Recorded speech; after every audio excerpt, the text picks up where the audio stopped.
لڑکا شادی سے پہلے لڑکے کو فون کرتا ہے, تمہارا باپ گاڑی دے سکے گا؟ کہاں دے دے گا؟ کہا تمہارے باپ کی اوقات نہیں ہے کہ ہم کو گاڑی دے دے. تو لڑکی نے تن کر کے کہا کہ میرے باپ کی تو اوقات ہے پلین دینے کی, تمہارے باپ کی اوقات ہے ایئرپورٹ بنانے کی. حلوائی کی دکان پر نانا جی کا فاتحہ. او دنیا والو چھوڑ دو عادت جہیز کی, اچھی نہیں یہ ریت روایت جہیز کی.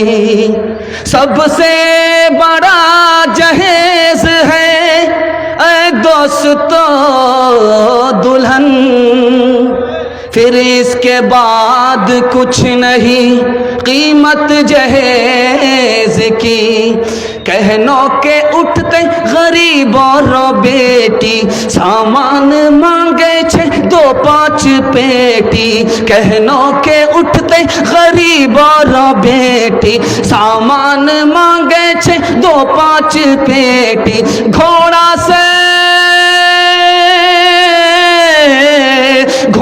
سے بدتر چھے اج کا جوان, ہائے مسلمان ہائے مسلمان ہائے مسلمان ہائے مسلمان.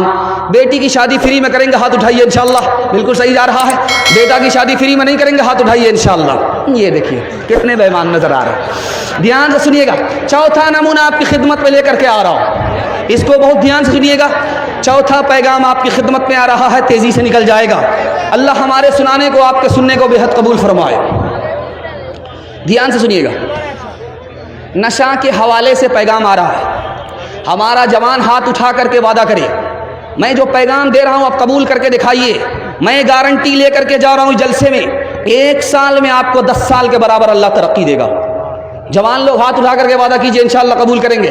بوڑھے لوگ غلطی سے ہاتھ مت اٹھائیے گا, آپ لوگ دوبارہ جوان ہونے والے نہیں. 100 بار دعا کریں گے پھر بھی آپ جوان نہیں ہوں گے. ہاں سیدھا جنت میں آپ جوان ہوں گے.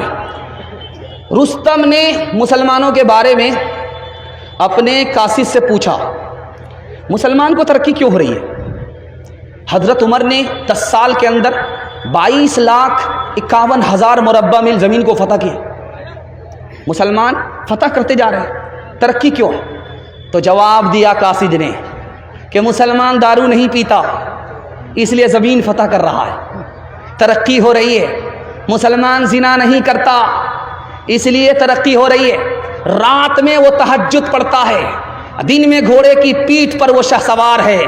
اس کا زمین پر چلتے ہوئے آسمان سے رشتہ ہے, وہ تم کو شکست دے گا, تم اس کو شکست نہیں دے سکتے. دوسری مثال, اسی ہندوستان کا ایک بادشاہ گزرا ہے, اس کا نام تھا بابر. وہ ابراہیم لودھی کے خاندان سے حکومت چھیننے کے لیے آیا تھا, حملہ کیا, ناکام ہوا. اس نے پوچھا کہ میں ناکام کیوں ہو گیا؟ میرے پاس فوج زیادہ تھی, طاقت زیادہ تھی, میں ناکام کیوں ہوا؟ کہ 2 وجہ سے ناکام ہوئے. تم دارو پیتے ہو, پیکڑ بزدل ہوتا ہے, بہادر نہیں ہوتا ہے. تم بہادر نہیں تھے, دارو پینے کی وجہ سے بزدل ہو گئے, تم نے پیٹھ دکھایا, تم میدان ہار گئے, میدان جیت نہیں پائے. اس نے ارادہ کیا میں آج کے بعد توبہ کرتا ہوں کہ دارو کو منہ سے نہیں لگاؤں گا. اس نے چوٹی کو دیکھا درخت پر چڑھتے ہوئے, 50 مرتبہ چڑھتی ہے گرتی ہے, چڑھتی ہے گرتی ہے, لیکن ہمت نہیں ہارتی ہے. اس کے بعد چڑھ گئی, اس کو حوصلہ ہو گیا.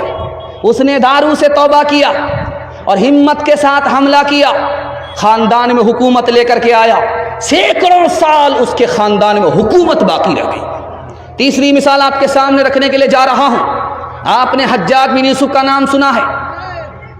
وہ قتل کو پسند کرتا تھا, خون بہانے کو پسند کرتا تھا, لیکن شراب کو پسند نہیں کرتا تھا. آپ بھی سوچیں گے کہ اتنا بڑا ظالم, اتنا بڑا قاتل, قتل کرتا اس کو مزہ آتا ہے, لیکن دارو کو پسند نہیں کرتا. تو کہا اس لیے کہ دارو پینے والا میدان ہار جاتا ہے, وقت سے پہلے بوڑھا ہو جاتا ہے, اور اس کی موت جوانی میں آتی ہے.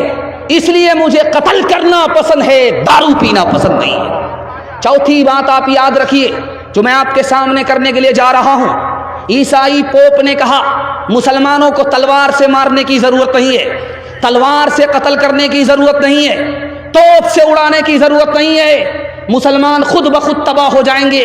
3 کام پر مسلمانوں کو لگا دو، گانے میں مست کر دو، زنا میں ناپاک کر دو، شراب میں ڈبا دو، یہ قوم خود بخود تباہ ہو جائے گی، توپ سے مارنے کی ضرورت نہیں۔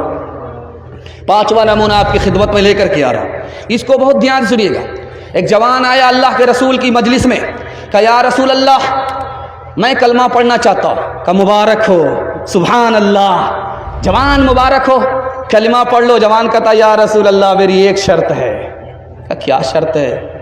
کہا میں زنا کرتا ہوں، مجھے زنا کرنے کی عادت ہے، آپ لائسنس دے دو، اجازت دے دو، میں کلمہ پڑھ لوں گا۔ صحابہ کے کان کھڑے ہو گئے، کیسا بے باک آدمی ہے بھائی، مسلمان بھی ہونا چاہتا ہے، گناہ بھی کرنے کا لائسنس لے رہا ہے۔ تو اللہ کے رسول حکیم تھے، حکمت سے بات کیا، او جوان تم کلمہ پڑھ لو، میں تم کو اجازت دیتا ہوں۔ جوان خوش ہو کر کے کلمہ پڑھتا ہے۔ اللہ کے رسول اجازت دیتے ہیں کہ جوان تم نے شرط لگائی، میں بھی ایک شرط کے ساتھ تم کو اجازت دیتا ہوں، وہ ایسی عورت سے 4 عورت کو چھوڑ کر کے جس سے چاہو مکالہ کرو، وہ کسی کی ماں نہ ہو، وہ کسی کی بیٹی نہ ہو، وہ کسی کی بیوی نہ ہو، وہ کسی کی بہن نہ ہو۔ یا رسول اللہ اجازت دے رہے ہو یا جال میں پھنسا رہے ہو؟ اس کے بعد تو کوئی عورت ہی نہیں بچتی ہے۔ اللہ کے رسول نے کہا او جوان تیری ماں کے ساتھ کوئی زنا کرے اس کو قتل کر دو گے، تمہاری بیٹی کے ساتھ کوئی زنا کرے اس کو قیمہ بنا دو گے، تمہاری بہن اور بیوی کے ساتھ کوئی منہ کالا کرے اس کو پھانسی پر چڑھا دو گے، لیکن یاد رکھو تم جس کے ساتھ منہ کالا کر رہے ہو وہ بھی کسی کی ماں ہے، وہ بھی کسی کی بیٹی ہے، وہ بھی کسی کی بیوی ہے، وہ بھی کسی کی بہن ہے۔ جوان آیا یا رسول اللہ میں دارو کو حرام سمجھتا ہوں، حلق کے نیچے اتار نہیں سکتا، لیکن ڈاکٹر نے بتایا ہے کہ تمہاری بیماری کا علاج دارو میں ہے، اجازت ہے کہ نہیں؟ اللہ کے رسول نے فرمایا کہ دارو سے تمہاری بیماری بڑھے گی، تمہاری بیماری ختم نہیں ہو سکتی۔ آخری مثال آپ کے سامنے رکھنے کے لیے جا رہا ہوں۔ ہمارا جوان رات دن سوچتا ہے میرے پاس پیسہ ہوگا ترقی کریں گے، جھوٹ ہے۔ ہمارا جوان سوچتا ہے کہ ہماری تعداد بڑھے گی ہم ترقی کریں گے، یہ جھوٹ ہے۔ کیسے ترقی کرے گا؟ وہی راستے سے ترقی کرے گا جو رسول اللہ نے بتایا۔ اللہ کے رسول نے کہا کہ تمہاری تعداد کل بھی کم تھی، آج بھی کم ہے، قیامت تک کم رہے گی۔ تعداد سے تم ترقی نہیں کر سکتے۔ تم سوچتے ہو کہ دولت زیادہ آئے گی ترقی کرو گے، دولت کل بھی ان کے پاس زیادہ تھی، آج بھی ہے، قیامت تک رہے گی۔ دولت سے ترقی نہیں کر سکتے، جو ان کے پاس ہے جو ان کے پاس ہے اس کو لے کر کے تم ترقی نہیں کر سکتے، جو ان کے پاس نہیں ہے اس کو لے کر کے کھڑے ہو جاؤ تم ترقی کرو گے۔ ان کے پاس دین نہیں ہے، تم اللہ کے رسول کا دین لے کر کے اٹھو، پوری دنیا میں چھا جاؤ گے۔ ایک مثال پیغام ختم کر رہا ہوں، آپ سے وعدہ لینا چاہتا ہوں انشاءاللہ آج گناہ کریں گے کل توبہ کریں گے، ہاتھ اٹھائیے۔ خیر ماشاءاللہ بہت لوگ چمک گئے، دیکھیے ابھی تک ہاتھ اٹھا رہے ہیں۔